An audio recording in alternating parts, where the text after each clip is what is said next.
2009లో day and night ప్రార్థన చేశాం. నాతో పాటు మరి ప్రతిరోజు 150 మంది అట్లా పాల్గొనేవారు.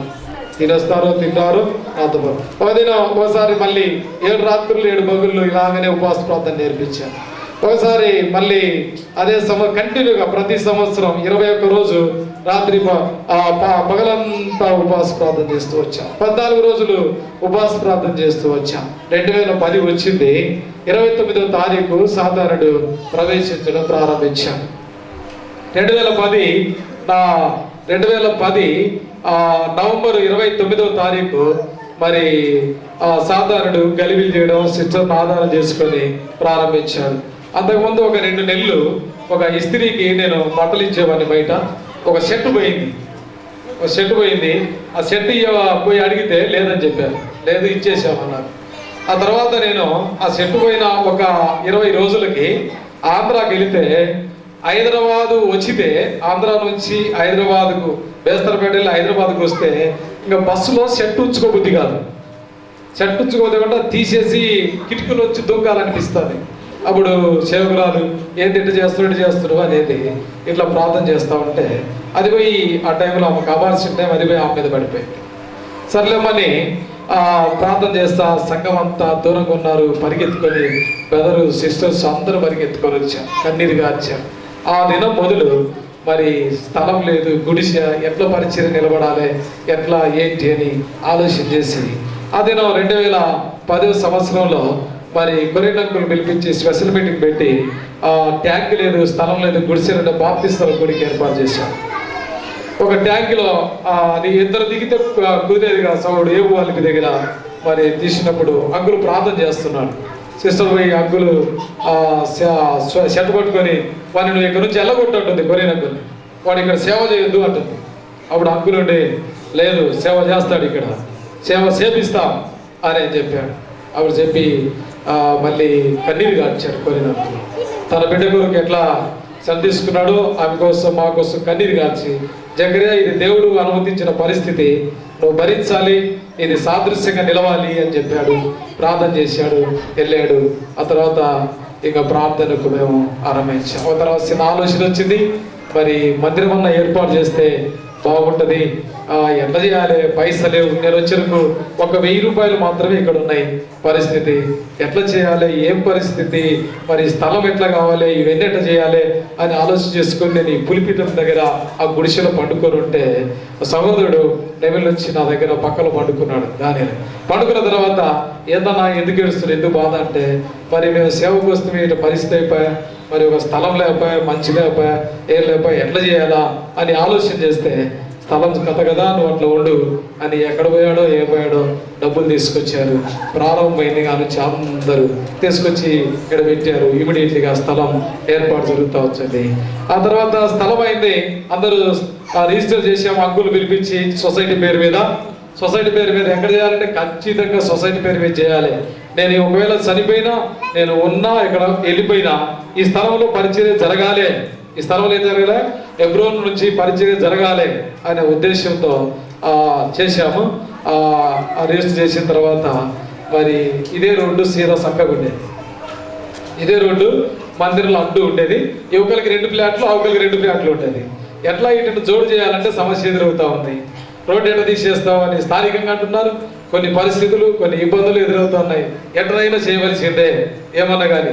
ప్రభా రోడ్డు లేదు, ఏం లేదు, ఖచ్చితంగా ఈ స్థలం అన్ని కలిపి మందిరం కట్టాలి అని చెప్పి కట్టాలని ఒక్కరిని ఉన్నాను. మందిరం కట్టాలంటే ఎట్లా ప్లాన్ చేయాలి, ఏం చేయాలి, సిస్టర్ ఏమో బాగలేదు పరిస్థితి, పర్మిషనా ఇస్తలేరు, ఎట్లా చేయాలి, ఆ ఊర్లో ఒక్కరిని తిరుగుతలేను, ఎట్లా చేయాలని ఆలోచన చేసి కాంపౌండ్ కడదామని ప్లాన్ చేశాను. అంకులో చెప్పి కాంపౌండ్ కడతా ఉంటే ఆ కాంపౌండ్ కట్టే వాళ్ళు ఎవరు మేస్త్రి చెప్పేవాళ్ళు ఇట్లా ఊర్లో మాట్లాడుతూ ఉన్నారు, ఫైట్ చేస్తారు, దాడి చేస్తారు, నిలబెట్టాలని చూస్తున్నారు అంటారు. ఒక్కరినే ఉన్నాను.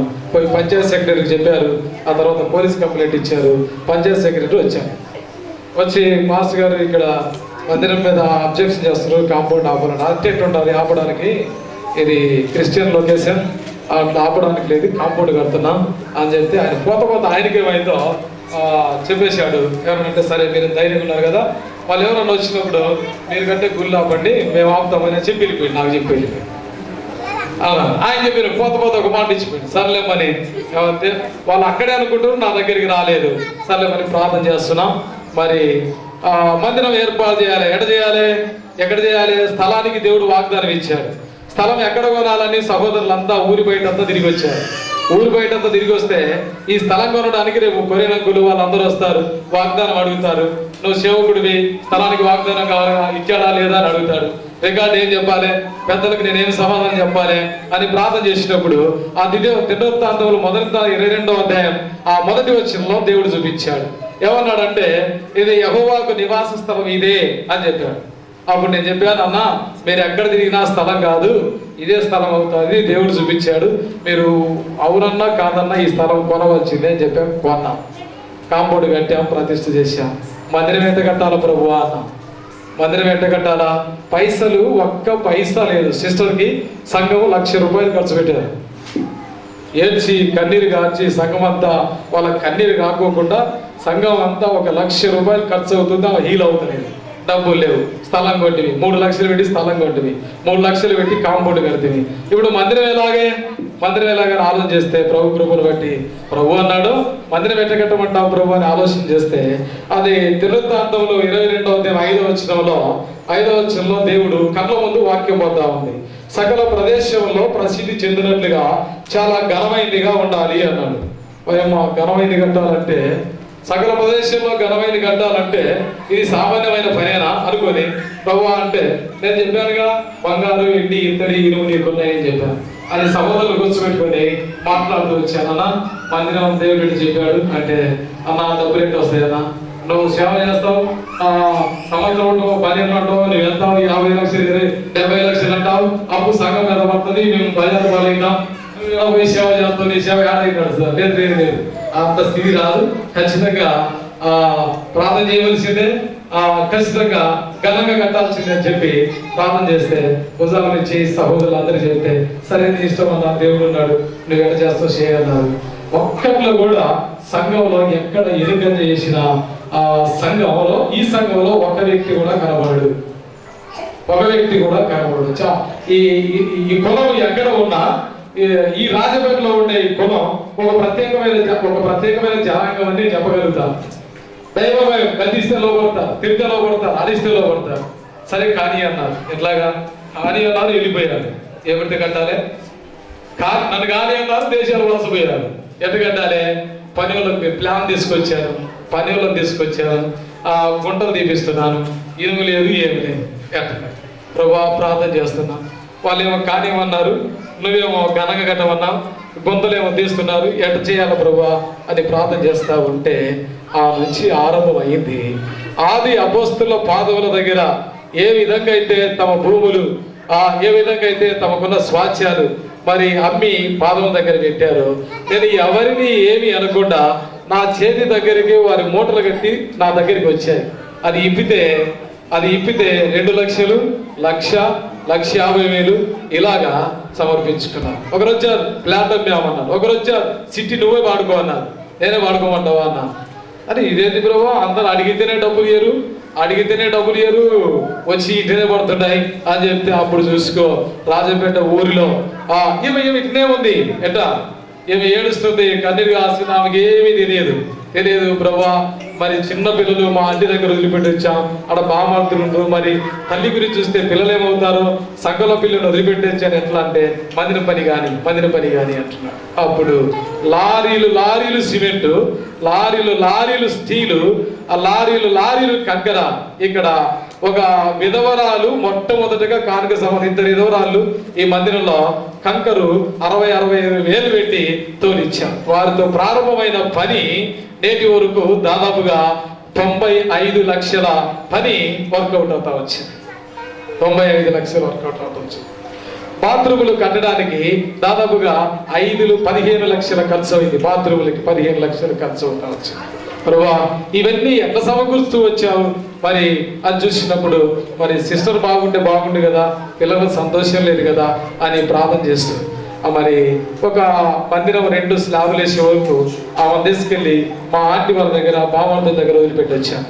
వదిలిపెట్టి ఒక సింగిల్ అన్నం కానీ నాకు ఇంకా యవనస్తులు పిల్లలు ఉండేవారు, అన్నం అన్ని ఆ టైంకి అందించడం చేయడం, సుఖ దుఃఖాలతో తినుకుంటా ఉండి 2 స్లాబులు 2 నెలల్లో వేసేసాం. 2 స్లాబులు 2 నెలల్లో వేసేసాం. ఆ తర్వాత పిల్లలు మా ఇంటి దగ్గర తీసుకొని విజయవాడలో శ్రీ చైతన్యలో చేర్చాం. శ్రీ చైతన్యలో చేస్తే మరి ఖర్చు ఎక్కడ చేయాలను, మందిరం ఏంటుంది, పరిస్థితి ఉంది అని ఆలోచిస్తే, నీకెందుకు నాయన నేను చూసుకుంటాను, నువ్వు చూడు అన్నాడు. చెవులో మాట్లాడినట్టు దేవుడు చెప్తా అన్నాడు. ఈరోజుకి చిన్నపిల్లోడు వాడు గోమ్స్ లేని ఆయన గోమ్స్ 6వ తరగతిలో బయలుదేరాం. 6వ తరగతిలో మరి శ్రీ చైతన్యలో చేర్చిన మొదటి రోజు వాడిని ఆధారం చేసుకున్నారు ఇక్కడ వాళ్ళు. ఆధారం చేసుకుంటే టీచర్లు కొడతాడు, ఆ హెడ్ మాస్టర్ కొడతాడు, స్కూల్ పిల్లలు కొడతాడు, మెంటల్ చేస్తాడు, అటువంటి విగ్రహాలకు గుళ్ళపై పుట్టు పెట్టుకుంటాడు. వాళ్ళు చూసి ఏది సార్ మీ పిల్లగాడు ఇట్లున్నాడు అని అంటున్నారు. ఇంకేం చేసాను నేను, నాకు 280 కిలోమీటర్ల దూరం, 280 కిలోమీటర్లు పోవాలంటే ఏం చేయాలి ప్రభా, తల్లి పోయి మా ఆంటీ దగ్గర ఉంది, పిల్లోళ్ళని తెస్తే పిల్లోడు ఇట్ అయిపోయా అని చేస్తే, సార్ కొంచెం శ్రద్ధ వహించండి, నేను సేవకుని పాస్టర్ని, మరి పరిస్థితులు కొన్ని విరోధంగా ఉన్నాయంటే ఆ అట్లా సార్ అని ఆ ప్రిన్సిపాల్ గారు చదివి చూసుకున్నారు. ఎమ్మడి హెబ్రోన్కి కొరియన్ అంకుల్ రిక్వెస్ట్ అప్పగించారు. అంకుల్ పరిస్థితి దారుణంగా ఉంది, మీకు ఎక్కడైనా చాలా ప్రైలు నన్ను ఎక్కడికైనా పంపించండి, పిల్లలకు సేవ లేకపోతే మరి సేవ చేస్తే ఎట్లాగా అని చెప్పాను. తల వచ్చాడు, కన్నీరు గడిచాడు, ఏం కాదు అట్లా ఉంచు అన్నాడు. సరే, ప్రభు కృపను బట్టి సంఘ ప్రార్థన, మరి సేవకుని ప్రార్థన, పెద్దల ప్రార్థన, ఒక రిక్వెస్ట్ ఇప్పటికి కూడా ఉండొచ్చు. కొరినకుల దగ్గర రాసి పెట్టారు, పలానా రాజపేట అని. బాగైపోయింది. వాడు ఇప్పుడు 9th క్లాస్కి వచ్చాడు, 2nd లెవెల్ సెలెక్ట్ అయ్యాడు, నేషనల్ లెవెల్లో 2nd లెవెల్ సెలెక్ట్ అయ్యాడు. పాపను 2 లక్షలు పెట్టి అదే శ్రీ చైతన్యలో ఇంటర్మీడియట్ జూనియర్లో చేరిస్తే అర్ధరాత్రి ఆమెను ఆధారం చేసుకొని 12 గంటలప్పుడు క్యాంపస్లో నెత్తిన పోసుకొని కేకలేసేసరికి క్యాంపస్ అంతా భయపడ్డారంట. క్యాంపస్ అంతా భయపడి క్యాంపస్ అంతా దొరుకుతుంటే అర్ధరాత్రి ఫోన్ చేశారు. భయం వేసింది. అర్ధరాత్రి మంది కేసు అనుకొని ప్రిన్సిపాల్ ఆటోమేటిక్గా మీ పిల్లలు వచ్చి తీసుకుని పోవాలి, ఇది లక్షలు పెట్టి క్యాంపస్ మీ పిల్లల కోసం పిల్లలందరూ భయపడుతున్నారు అన్నాడు. ఇప్పుడు రాను సార్, నేను సోమవారం వస్తానని చెప్పాను. ఇదేంటి నాయన సోమవారం చెప్తానంటే పిల్లల పరిస్థితి బాగాలేదంటే నువ్వు ఫాదర్వేనా అన్నాడు. నేను ఫాదర్ని కాదు పాస్టర్ని అన్నా. నేను ఫాదర్ని కాదు సార్ పాస్టర్ని అని అంటే, లేదు అయితే మీ పిల్లలతో ఒకసారి మాట్లాడు అన్నాడు. ఫోన్ చేసి ఆమె సేవకుడు పెడితే ప్రైజ్ ఆడి పెట్టాను. ఎవరు నువ్వు అన్నది, ఎవరు అని అంటే వాళ్ళకి ఇంకా భయం వేసింది. అప్పుడు సోమవారం మొదలుకొని నేను సార్ శుక్రవారం పడేయండి, సస్తే పడేయండి, నేను సేవలు ఉన్నా ప్రాణం చేసి అనుకున్న ఆయనకే వస్తాను, మా నుంచి మీకు కంప్లైంట్ ఉండదు అని చెప్పాను. ఎమ్మడే కొరియన్ అంకుల్ ఫోన్ చేసి సంఘం జరిగింది అంకుల్, స్కూల్లో మీరు ప్రార్థన చేయండి అని అంటే ప్రార్థన పెట్టారు.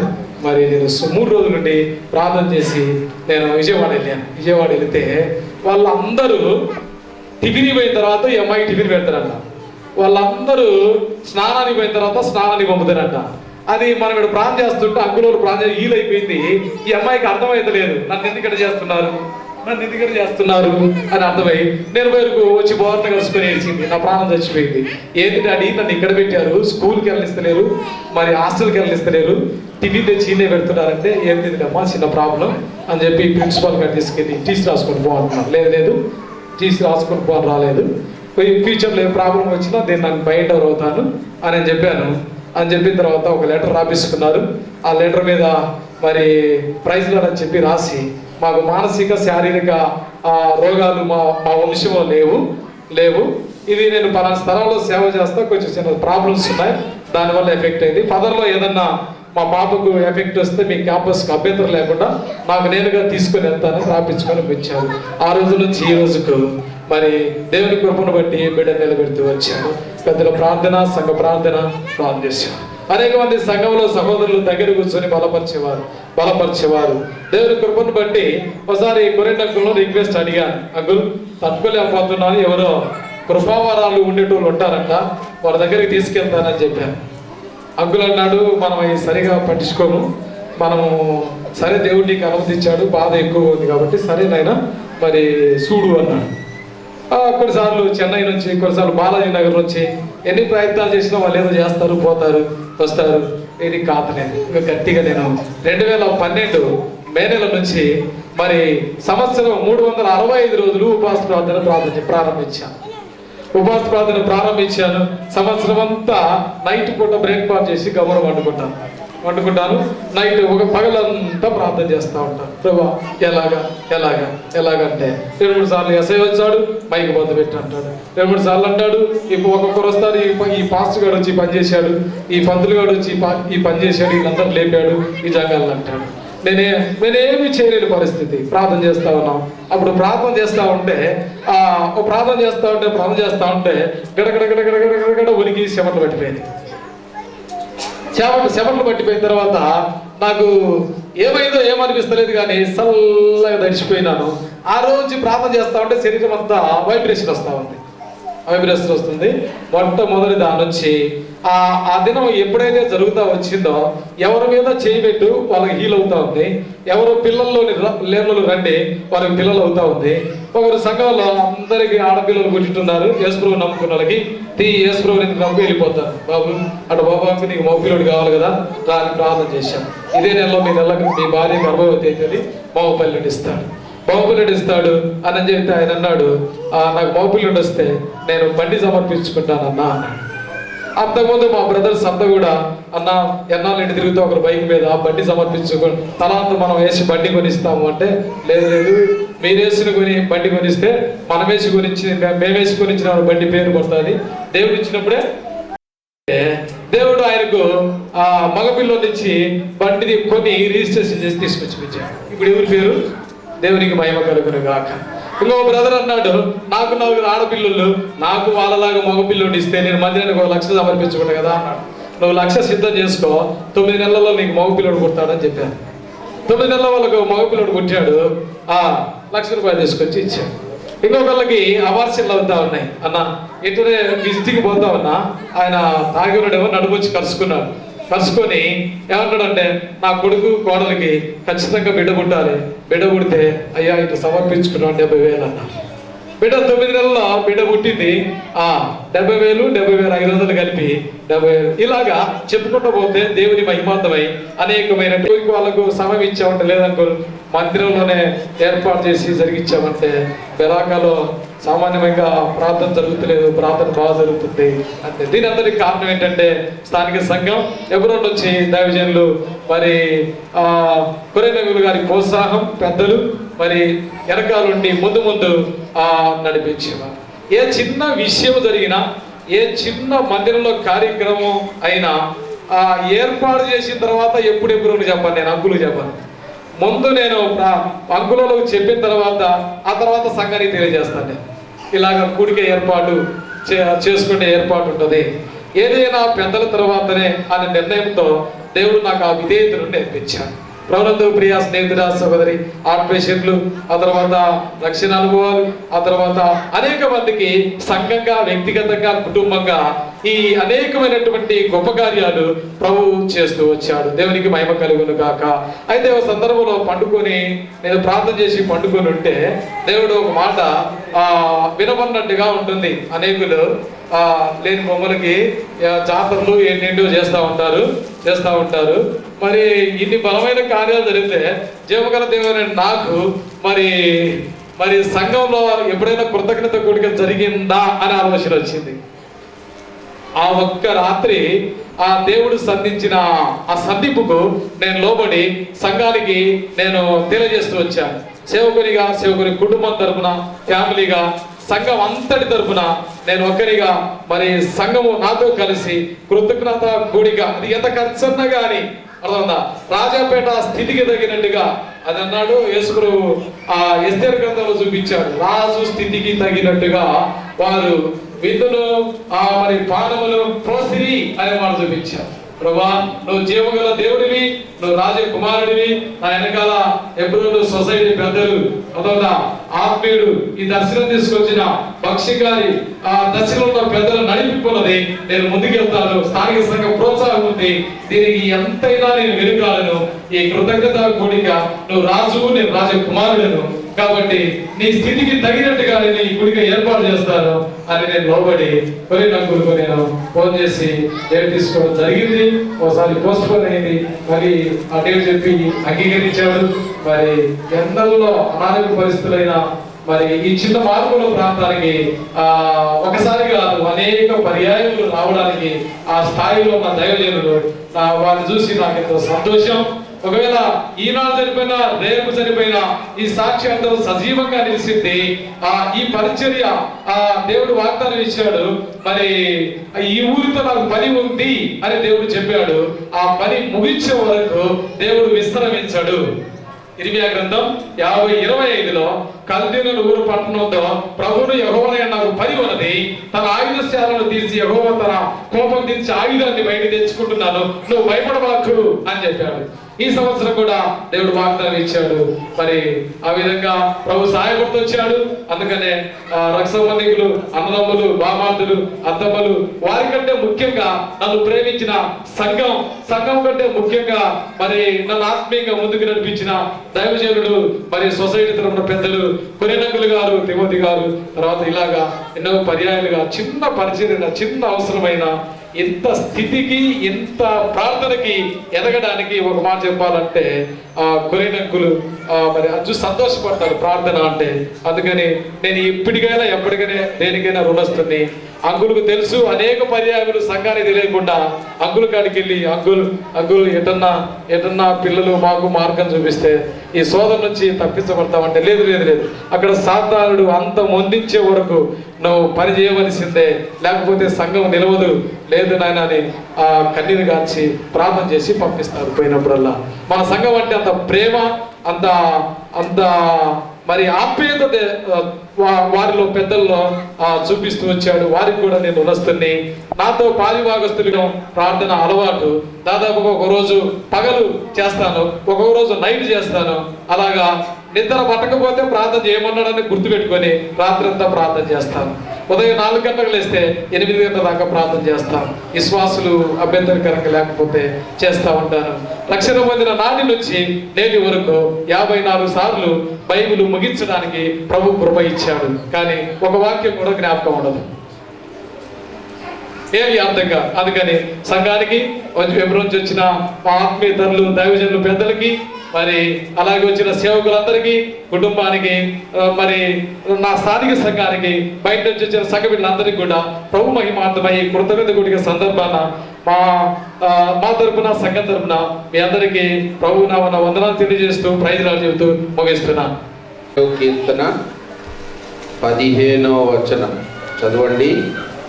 ఆపత్కాలమున నీవు నన్ను గూర్చి మొరపెట్టుదు, నేను నిన్ను విడిపించెదను, నీవు నన్ను మహిమపరచెదవు. దేవుని బిడ్డలకు ఆపదలు ఉంటాయి, అది మంచిదే. దేవుని సేవకులకు 2 అంతలు ఉంటాయి, అది కూడా మంచిదే. అన్నిటి నుండి దేవుడు ఏం చేస్తాడు? విడిపిస్తాడు. చెప్పండి, అన్నిటి నుండి దేవుడు ఏం చేస్తాడు? అయితే విడుదల పొందినాక ఏం చేయాలా? ఆయనను మహిమపరచాలి. అందరూ చెప్పండి, ఆయనను. అది మన బాధ్యత. కాబట్టి కృతజ్ఞత కూడిక. అందుకే మరి దేవుని సేవకుడు పెట్టుకున్నాడు. ఇంకొక మాట కూడా మనకు ధైర్యం రావడానికి చదువుతాం. మత్తయి సువార్త 16 చదవండి. మరియు నువ్వు పేతురువు, ఈ బండ మీద నా సంఘమును కట్టుదును, పాతాళలోక ద్వారములు దాని ఎదుట నిలువనేరవని నేను నీతో చెప్పుచున్నా. పేతురు అంటే రాయి. అందరూ చెప్పండి, పేతురు అంటే రాయి. తర్వాత బండ పెద్దదా, రాయి పెద్దదా? బండ ఎవరు మరి? యేసు ప్రభు. చెప్పండి. రాయి ఎవరు? రాయి ఎవరు? పేతులు.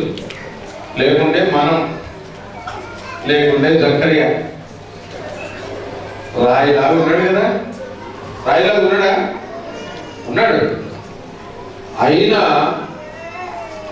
సంఘానికి ఆధారంగా ఉండే బండ ఇంకా బలవంతుడు.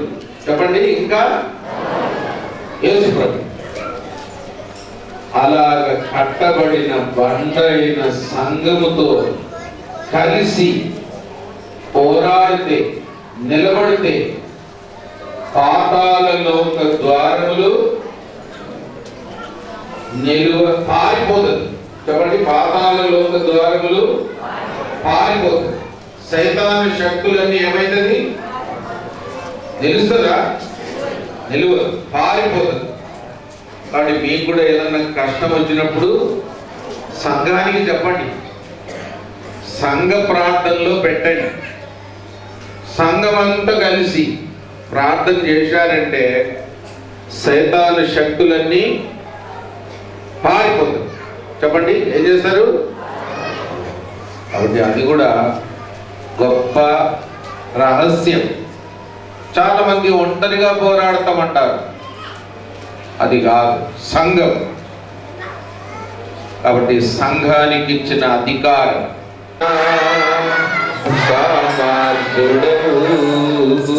ప్రభువా నమ్మకమైన సామర్థుడవు, ఎంతో గొప్ప అద్భుతమైన అశాంతుడా.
అపవాది మీద ఇచ్చిన విజయం కొరకే స్తోత్రం చేస్తుంటున్నా. అపవాది సిగ్గును అవమానం కలిగించినందుకే స్తోత్ర.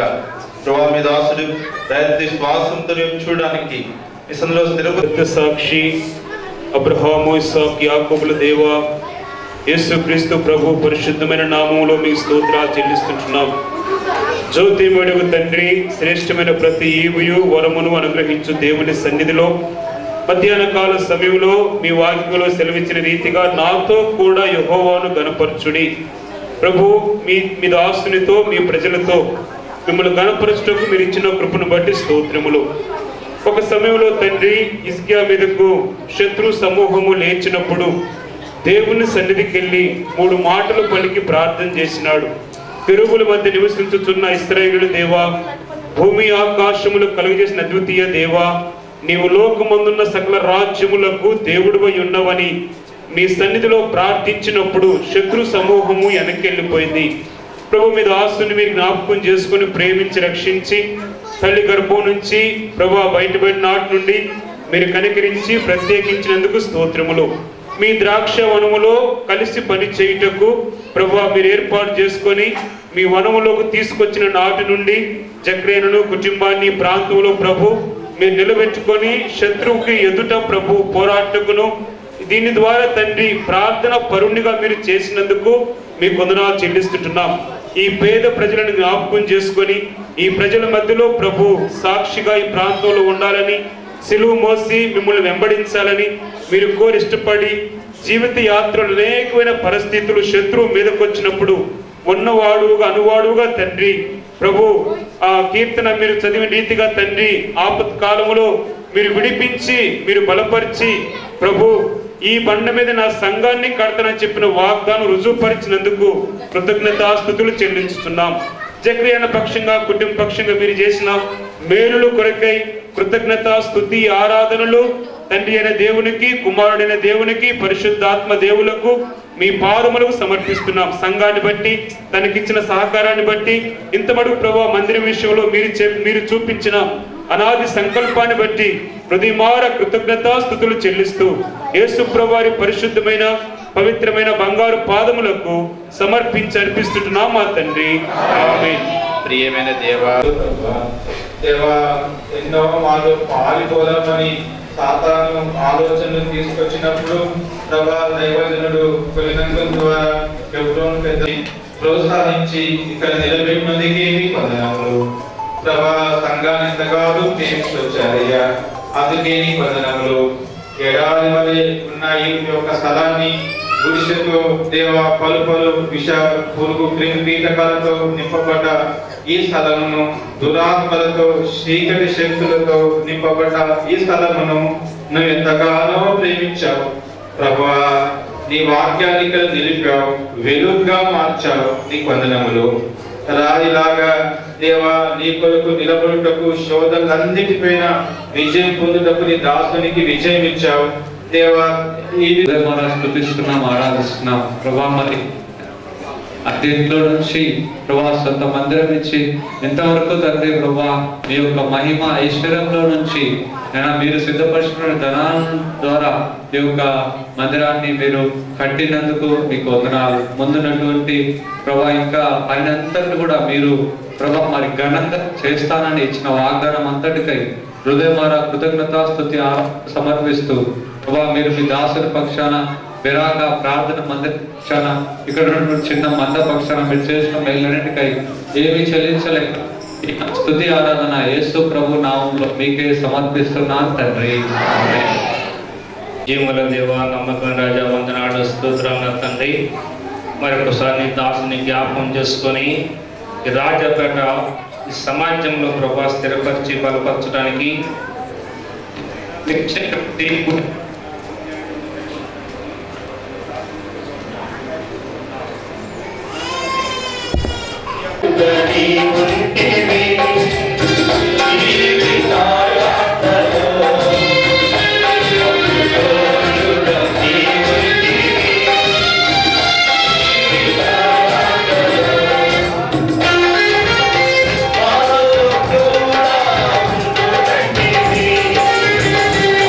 Hallelujah.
యథార్థంగా మీరు వాడుకునే దినాలంతటి బట్టి కూడా వందనాలు. మేము కూడా చూస్తూ వచ్చాం. మరి చిన్న మరి మందిరం చిన్నగా ఉన్నప్పుడు ప్రభా సంఘం యొక్క ప్రార్థన మీరు ఆలకించి ఇలాగ ప్రభా దైవ సేవకులతో కలిసినటువంటి పరిశుద్ధులు ఈ మందిరం నిర్మించుకుంటూ సహాయం చేశారు. దీనికి ప్రభా మరి సహాయ సమర్పణగా ప్రార్థన పూర్వకంగా దైవజనులు జోసఫ్ గురినాథ్ గారు ప్రభా వారి యొక్క ప్రార్థించిన మేరకు సంఘం యొక్క మరి విధంగా కట్టుబడటానికి ఆత్మీయ అభివృద్ధి చెందడానికి మీరంతో సహాయం చేసినందుకే స్తోత్రాలు. నేటి దినాల ప్రభా ఈ దాసుని పక్షి మీరు చేసినటువంటి మేలును ప్రభా క్రియారూపం మీరు చూడటానికి మరి కృతజ్ఞత గుడికి ఏర్పాటు చేయడంలో ఈ దాసునికి పిలిచినటువంటి ప్రభా యొక్క సమయాన్ని బట్టి స్తోత్రాలు. నాతో కూడి యెహోవాను ఘనపరచుడి, మనమందరూ ఏకంగా కూడి ఆయన నామమును గొప్ప చేయదు. ప్రభా నిన్ను ఘనపరిచి ఈ కృపను మీరు మాకు ఇచ్చినందుకే స్తుతిస్తూ ప్రభు ఎంతవరకు నీ దాసుని యొక్క సాక్ష్యమును సహాయం చేస్తూ వచ్చారు. ఇప్పుడు దైవజనులు నీ దాసులు వర్తమానం అందించుతుండగా ప్రభా నీ దాసును మీరు బలపరిచి సంక్షేమంగా మహిమార్థమై ప్రభా మరి చేరువ మా అందరికీ ఆశీర్వదకరంగా నీ దాసును బలపరిచి వాడుకోవాల్సిన మనం చేసుకుంటూ ఎంతవరకు మీరు చేసిన సహాయం పెట్టుబడి మిమ్మల్ని స్తుతిస్తూ మా రక్షకుడు యేసుక్రీస్తు పరిశుద్ధమైన నామమున ప్రార్థించి అడిగి వేడుకుంటున్నాను.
ఆదికాండం 12వ అధ్యాయం మొదటి 3 వచనాలు మార్చి చదువుకుంటాం. నేను మొదటి వచనం చదువుతాను, మీరందరూ కలిసి 2వ వచనం చదవండి. యెహోవా, నీవు లేచి నీ దేశం నుండి నీ బంధువుల యొద్ద నుండి నీ తండ్రి ఇంటి నుండి బయలుదేరి నేను నీకు చూపించు దేశమునకు వెళ్ళుము. జనంగా చేసి నిన్ను ఆశీర్వదించు, నీ నామమును గొప్ప చేయదు, నీవు ఆశీర్వాదముగా ఉండు. నిన్ను ఆశీర్వదించు వారిని ఆశీర్వదించెదను, నిన్ను దూషించు వారిని శపించెదను.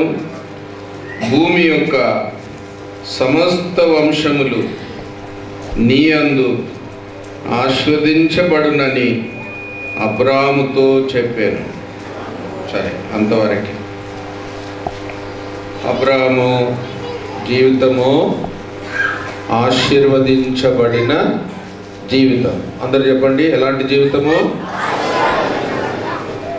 అంతేకాదు, ఆశీర్వాదకరంగా మారిన జీవితం. అందరు చెప్పండి.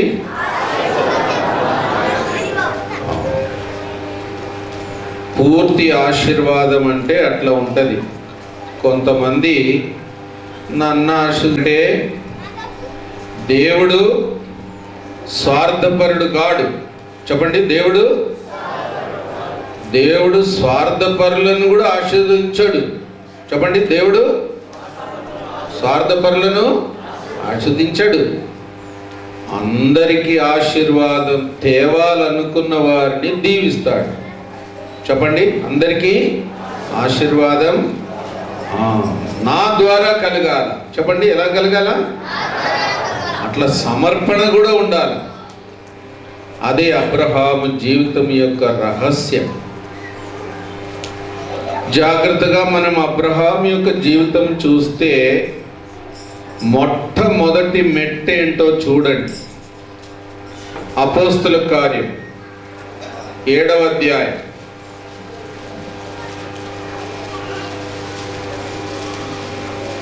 చదవండి.